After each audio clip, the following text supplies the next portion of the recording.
আচ্ছা, একটা অদ্ভুত ব্যাপার খেয়াল করেছেন? আপনি কাউকে মন থেকে ভালোবাসছেন, তার জন্য নিজের সবটুকু উজাড় করে দিচ্ছেন, সবসময় তার খোঁজ নিচ্ছেন, তবুও মনে হচ্ছে সে আপনার থেকে দূরে সরে যাচ্ছে। উল্টো দিকে এমন কাউকে দেখবেন যে হয়তো অতটা পাত্তাও দেয় না, অথচ মানুষ তার পেছনেই পাগল।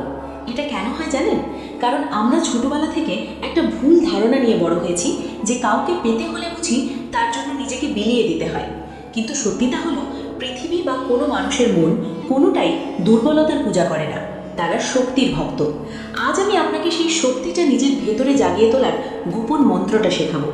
বন্ধুরা, আজকের ভিডিওটি কোনো সাধারণ প্রেমের টিপস নয়, এটা সম্পূর্ণ আপনার নিজের ভ্যালিউ বা আত্মমর্যাদা বাড়ানোর একটা গাইডলাইন। আমরা আজ এমন কিছু সাইকোলজিক্যাল বিষয় নিয়ে কথা বলবো যা আপনার চিন্তার জগৎকে পুরোপুরি বদলে দেবে। ভিডিওটি একটু বড় হতে পারে, কিন্তু প্রতিটি লাইন আপনার জীবনের মোড় ঘুরিয়ে দেওয়ার ক্ষমতা রাখে। তাই অনুরোধ থাকবে, একদম শেষ পর্যন্ত আমার সাথে থাকবেন। আর হ্যাঁ, আমরা মূল আলোচনায় যাওয়ার আগে চট করে ভিডিওতে একটা লাইক দিয়ে দিন, এবং যারা এখনও আমাদের পরিবারের সদস্য হননি তারা সাবস্ক্রাইব বাটনটা চেপে দিন, কারণ আপনার একটা সাবস্ক্রাইব আমাকে পরবর্তী ভিডিও বানাতে অনেক বেশি উৎসাহ দেয়। চলুন শুরু করা যাক।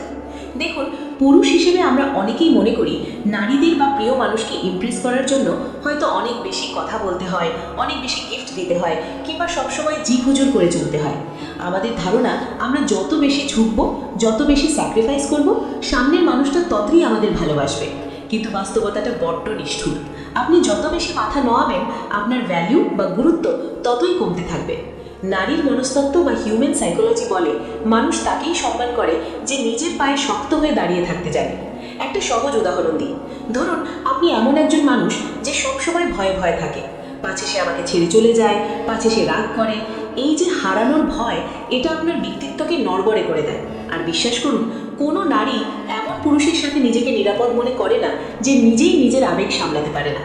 মহিলারা এমন পুরুষ চায় না যাকে তাদের ধরে রাখতে হয়, বরং তারা এমন পুরুষ চায় যাকে ধরা বা নাগাল পাওয়া এত সহজ নয়। এখন প্রশ্ন হলো, এই ভ্যালিউ বা নিজের মূল্য আসলে কি? অনেকে ভাবেন ভ্যালিউ মানে বুঝি অনেক টাকা, সুন্দর চেহারা বা সিক্স প্যাক বডি। একদমই না। ভ্যালিউ হলো আপনি নিজেকে নিজের আয়নায় কিভাবে দেখেন। আপনি যদি নিজেকে সম্মান না করেন, তাহলে পৃথিবীর অন্য কেউ আপনাকে সম্মান করবে না, এটা লিখে রাখতে পারেন। একজন পুরুষ যখন নিজের সঙ্গেই স্বাচ্ছন্দ্য বোধ করে, যার একা থাকতে ভয় লাগে না, তার মধ্যে একটা অদ্ভুত আকর্ষণ তৈরি হয়। তাকে মুখে বলে দিতে হয় না যে আমি শক্তিশালী, তার উপস্থিতিই সেটা প্রমাণ করে। ইউটিউবে আপনি হয়তো অনেক ভিডিও দেখেছেন, যেমন হাই ভ্যালিউ ম্যান সাইকোলজি বা why women leave nice guys. এই ধরনের ভিডিওগুলোতেও কিন্তু একটা কথাই বারবার বলা হয়, আর সেটা হলো নিডস বা প্রয়োজন বনাম চয়েস বা পছন্দ। যখনই আপনি কোনো নারীকে আপনার জীবনের একমাত্র প্রয়োজন বানিয়ে ফেলেন, তখনই আপনি তার কাছে বোরিং হতে শুরু করেন।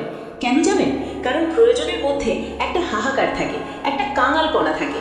আপনি যখন ভিখারির মতো ভালোবাসা ভিক্ষা চান, তখন কেউ আপনাকে রাজা ভাববে না। নারীরা চায় একজন পুরুষের ছায়ায় আশ্রয় নিতে, তারা কোনো বাচ্চার দায়িত্ব নিতে চায় না।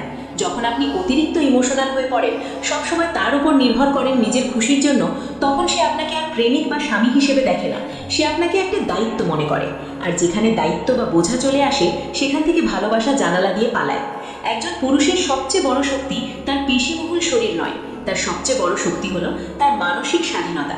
যে পুরুষ এটা বোঝাতে পারে যে তুমি আমার জীবনে আছো, আমি তাতে খুব খুশি, কিন্তু তুমি যদি চলেও যাও, আমি ভেঙে পড়বো না, আমার জীবন থেমে যাবে না।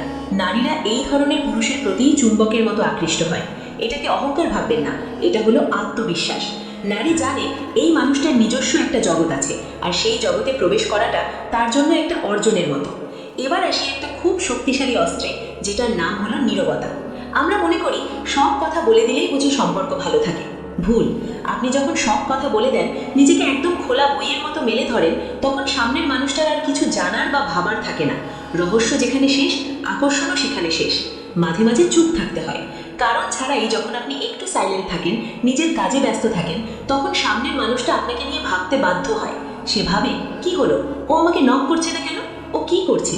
এই যে তার ভাবনায় আপনি ঢুকে পড়লেন, এটাই হলো আসল খেলা। নীরবতা দুর্বলতা নয়, নীরবতা হলো নিয়ন্ত্রণ। আরেকটা গুরুত্বপূর্ণ বিষয় হলো না বলতে শেখা। যে কোনো পরিস্থিতিতে হ্যাঁ বলা বা সব আবদার মেনে নেওয়াটা কিন্তু ভালোবাসার লক্ষণ নয়, এটা ব্যক্তিত্বহীনতার লক্ষণ। যে পুরুষের নিজস্ব কোনো বাউন্ডারি বা সীমানা নেই, সে আসলে সবার জন্য সহজলভ্য। আর যা সহজে পাওয়া যায়, তার কদর কেউ করে না। যখন আপনি আপনার নীতিতে অটল থাকেন, যখন আপনি অযৌক্তিক আবদারে না বলতে পারেন, তখন উল্টো দিকের মানুষটা আপনাকে শ্রদ্ধা করতে শুরু করে। তারা বোঝে যে এই মানুষটার একটা স্ট্যান্ডার্ড আছে। ফ্ল্যাটিং মানেই কিন্তু চিপ কথা বলা বা গদগদ হয়ে কথা বলা নয়। আসল ফ্ল্যাটিং হলো নিজের মুডে থাকা। আপনি যখন নিজের জীবনে আনন্দে থাকবেন, তখন সেই পজিটিভ ভাইবটা অন্যদেরও আপনার দিকে টানবে। যে পুরুষ প্রত্যাখ্যাত হতে ভয় পায় না, যে ভাবে না করলে নেই, আমার তো আমি আছি, তার এই বেপরোয়া ভাবটাই তাকে হিরো বানায়।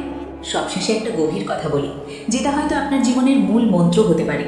যতক্ষণ না আপনি নিজের জীবনের হিরো হচ্ছেন, ততক্ষণ কেউ আপনাকে তাদের গল্পের হিরো বানাবে না। নারীরা সেই পুরুষের কাছেই আসে যার একটা লক্ষ্য আছে, যে জানে সে কোথায় যাচ্ছে, যার জীবনটা শুধু একটা মেয়েকে কেন্দ্র করে ঘুরপাক খায় না, বরং যার জীবনে আরও বড় কিছু করার স্বপ্ন আছে। ভালোবাসা কোনো খেলা নয়, এখানে কোনো ট্রিক্স বা টিপস খাটিয়ে কাজ হয় না। এটা আপনার ভেতর থেকে আসা একটা স্থিতি। আপনি কতটা স্থির? ঝড় এলে আপনি কি ভেঙে পড়েন, নাকি পাহাড়ের মতো দাঁড়িয়ে থাকেন? নারী চায় পাহাড়, যে তাকে ঝড়ের হাত থেকে বাঁচাবে, কিন্তু সেই পাহাড়ই যদি নড়বড়ে হয়, সে আশ্রয় নেবে কোথায়? তাই আজ থেকে কাউকে ধরে রাখার চেষ্টা বন্ধ করুন, কাউকে ইমপ্রেস করার জন্য নিজেকে ছোট করা বন্ধ করুন। আপনি নিজের উপর কাজ করুন, নিজের ক্যারিয়ার, নিজের স্বাস্থ্য, নিজের শখগুলোর উপর ফোকাস করুন। আপনি যখন নিজেকে উন্নত করবেন, তখন দেখবেন আপনাকে আর কারো পেছনে ছুটতে হচ্ছে না, উল্টে মানুষ আপনার সঙ্গ পাওয়ার জন্য অপেক্ষা করছে। প্রেম বা ভালোবাসা চেয়ে পাওয়া যায় না, এটাকে অর্জন করতে হয় নিজের ব্যক্তিত্ব দিয়ে। আজ যদি আপনার জীবনে কেউ না থাকে, নিজেকে দোষ দেবেন না, নিজেকে তৈরি করুন। আর যদি কেউ থাকে, তবে তাকে আঁকড়ে ধরে শ্বাসরোধ করবেন না, তাকে স্পেস দিন, তাকে বুঝতে দিন যে আপনি তাকে ছাড়াও ভালো থাকতে জানেন। যে আপনার, সে নিজে থেকেই আপনার কাছে ফিরে আসবে। আর যে আপনার নয়, তাকে হাজারটা শিকল দিয়ে বাঁধলেও ধরে রাখা যাবে না। নিজেকে ভালোবাসুন, কারণ দিনের শেষে আয়নার সামনে দাঁড়ানো ওই মানুষটাই আপনার আসল সঙ্গী। আপনি যখন নিজের ভ্যালু বুঝবেন, তখন দুনিয়াও আপনার ভ্যালু দিতে বাধ্য হবে। বন্ধুরা, আজকের এই কথাগুলো কোনো মোটিভেশনাল ভাষণ ছিল না, এটা ছিল একটা আয়না। যদি এই আয়নায় আপনি নিজেকে দেখতে পান, যদি মনে হয় কথাগুলো আপনার জীবনের সাথে মিলে যাচ্ছে, তাহলেই আমার এই প্রচেষ্টা সার্থক। ভিডিওটি কেমন লাগলো তা কমেন্ট করে জানাতে ভুলবেন না। আর হ্যাঁ, নিজেকে বদলানোর এই যাত্রায় আমাদের সাথে থাকতে অবশ্যই লাইক এবং সাবস্ক্রাইব করে বেল আইকনটি বাজিয়ে দিন। আপনাদের ভালোবাসায় রনি এআই এর এগিয়ে যাওয়ার শক্তি। ভালো থাকবেন, নিজের খেয়াল রাখবেন এবং নিজের ভ্যালু বজায় রাখবেন। দেখা হবে।